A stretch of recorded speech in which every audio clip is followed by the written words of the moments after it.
Hi అండి. ఈరోజు hotel స్టైల్లో అంటే హోటల్లో చేసినట్టుగా క్రిస్పీగా టేస్టీగా రవ్వ దోశ వేస్తున్నా. ఒక హాఫ్ కప్పు రవ్వ తీసుకోవాలి, ఒక పావు కప్పు మైదా పిండి, ఒక కప్పు బియ్యం పిండి తీసుకోవాలి, ఒక స్పూను జీలకర్ర, ఒక హాఫ్ స్పూను మిరియాల పొడి. మీ దగ్గర మిరియాలు ఉంటే కూడా కచ్చపచ్చ దంచి చేసుకోవచ్చు. ఒక 2 స్పూన్లు ఉప్పు అంటే తగినంత ఉప్పు, ఒక 4-5 పచ్చిమిర్చి సన్నగా కట్ చేసుకొని వేసుకోవాలి. మైదాపిండి ప్లేస్లో గోధుమ పిండి అయినా వేసుకోవచ్చు. కొంచెం ఇట్లా క్రిస్పీగా రావాలంటే కొంచెం మైదాపిండి వేస్తే మంచిగా వస్తుంది అనమాట. తర్వాత ఒక పిడికడంతా కొత్తిమీర వేసుకోవాలి, సన్నగా కట్ చేసుకొని. కొత్తిమీర వేసుకున్న తర్వాత బాగా కలుపుకోవాలన్నమాట. పిండి మంచిగా మిక్సీ వేసుకోవాలి మిక్సర్ తోటి. అయితే ఇవన్నీ కలిపి 2 కప్పులు అట్లా అయింది కదా. నీళ్ళు ఇక 4 కప్పుల నీళ్ళైనా పోసుకోవచ్చు అనమాట. ఎంత పలస ఉంటే అంత బాగా వస్తుంది అనమాట రవ్వ దోశ. వాటర్ కొంచెం కొంచెం పోసుకుంటూ కలుపుకోవాలి. ఒక్కసారి పోసినాం అనుకో ఇట్లా ఉండలు అవుతుంది అనమాట పిండి. మంచిగా మిస్కర్తో ఎంత బాగా కలుపుకుంటే అంత మంచిగా ఉంటుంది. కొంచెం ఎక్కువసేపు కలపాలన్నమాట. 3 కప్పుల వాటర్ పోసినాం కదా, ఇంకొక కప్పు వాటర్ పోసుకుంటే సరిపోతుంది. మొత్తం టోటల్గా 2 కప్పుల పిండి అనమాట. ఒక 4 కప్పుల వాటర్ అయితే పర్ఫెక్ట్ సరిపోతుంది అనమాట. కలుపుకున్న తర్వాత దోశ వేసుకునే ముందు సన్న కట్ చేసి పెట్టుకున్న ఉల్లిగడ్డలు వేసుకోవాలి. మంచిగా క్రంచీగా ఉంటాయి అన్నమాట. దోశ వేసే ముందు ఉల్లిగడ్డలు వేస్తే సన్నగా, అంటే సన్నగా ఆనియన్ షాపర్ ఉంటుంది కదా, దాంతో షాప్ చేసిన అనమాట నేను. ఇంకా తర్వాత చట్నీ తయారు చేసుకుందాము.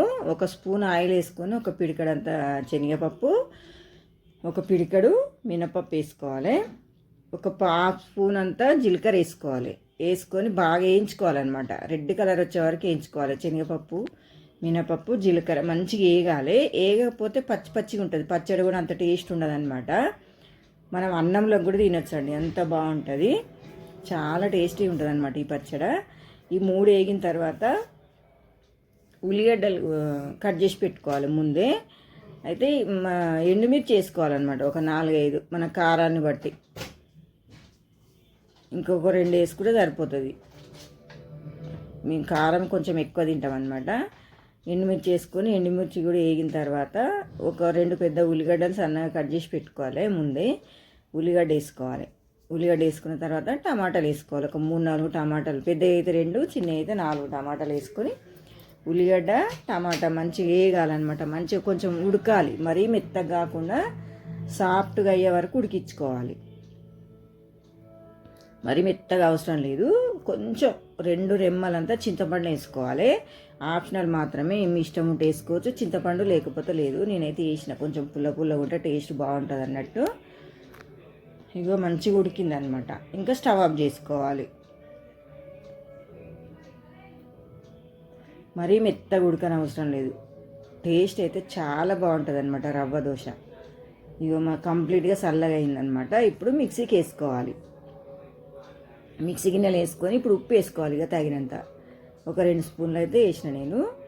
ఎల్లిపాయ కూడా వేసుకోవాలి. ఎల్లిపాయ క్లిప్ మిస్ అయిందనమాట. మిక్సీకి మిక్సీ పట్టుకొని కడాయిలోకి వేసుకొని పోపు పెట్టుకోవాలన్నమాట. ఒక 2 ఎల్లిపాయలు, ఎండుమిర్చి, కరివేపాకు కొంచెం ఎక్కువ వేసుకుంటే బాగుంటుంది. పోపు వేసుకొని ఈ పచ్చడి బాగా పోపు మంచిగా కలుపుకొని పక్కకి పెట్టేసుకోవాలి.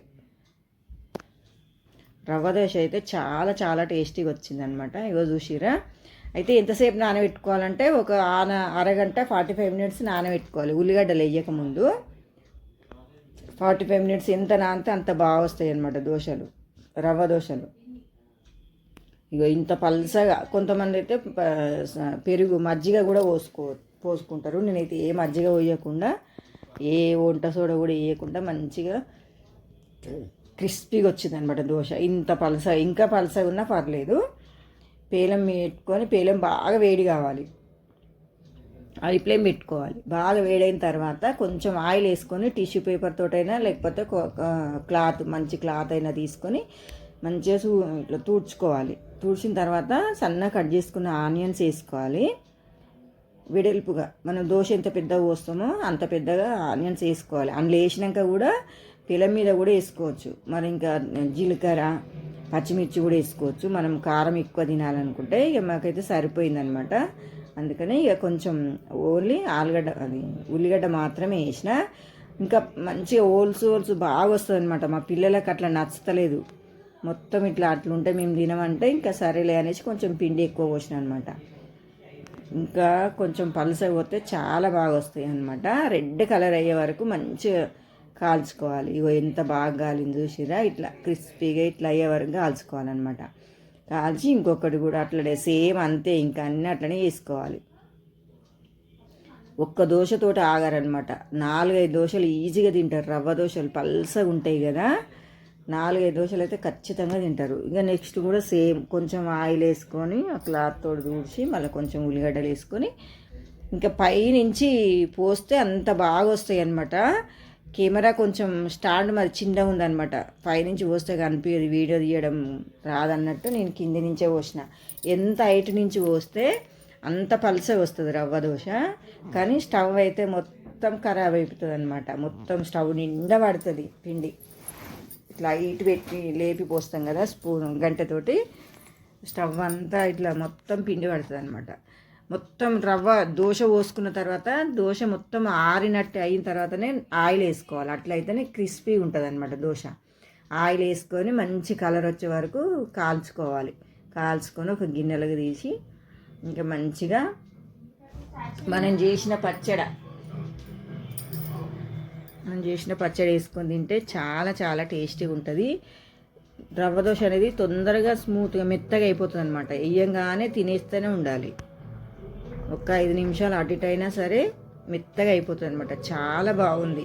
మా వైష్ణవి ఎన్ని రోజుల నుంచి అంటుందో, ఆమె చేస్తావా చేయవా అంటే చేస్తుంది అనేసి చేసిన అనమాట. ఈరోజు కుదిరిందనమాట. ఒక 1 ఇయర్ అవుతుంది పాప మా మనమట్టి. ఎప్పుడు చేద్దామన్నా అస్సలు కుదరలేదు. చూసిరా స్టవ్ అంతా ఎట్లయిందో. ఓకే అండి, రవ్వ దోశ ఎట్లొచ్చిందో కామెంట్ బాక్స్లో చెప్పండి.